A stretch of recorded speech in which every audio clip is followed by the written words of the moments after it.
What's up guys, so ngayon po ay nandito tayo sa Black Crust Pizza sa Laot, Santa Barbara.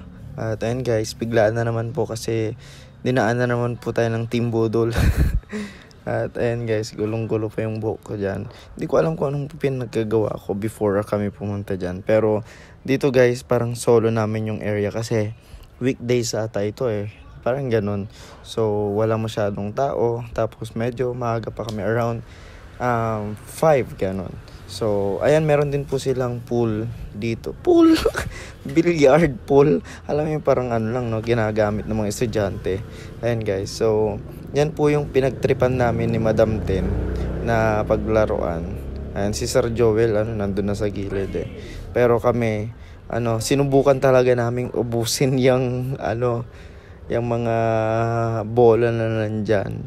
And natatawa kami kasi siguro ilang oras, umabot siguro more than an hour kami na naglalaro at tatalon-talon na lang yung bola sa amin.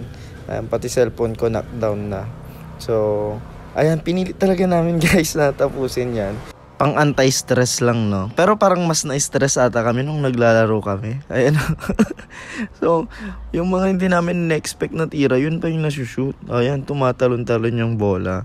Kaya tawang-tawa kami dyan kasi, hanggang ganyan talaga kinaya namin. Habang hinihintay namin yung order namin, ito meron po silang milk tea, may pusa. Hindi, joke lang.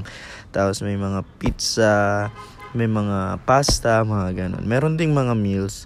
Ayan, pero nagpasta lang po tayo ngayon. At tambay-tambay lang, kantahan kasi meron po silang TV. Kasi, and parang relative po ato ni Sir Joel dito, yung may-ari. Kaya, ayan.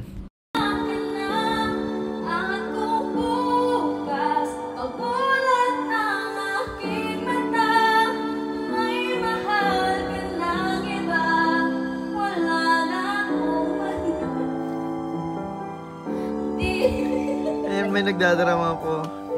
Shout out kay Madam Ten. Maganda dito guys, malayo po siya sa Kabihasnan. Talagang sulok na sulok. Very peaceful. Especially kami lang dito kaya nasulit talaga namin.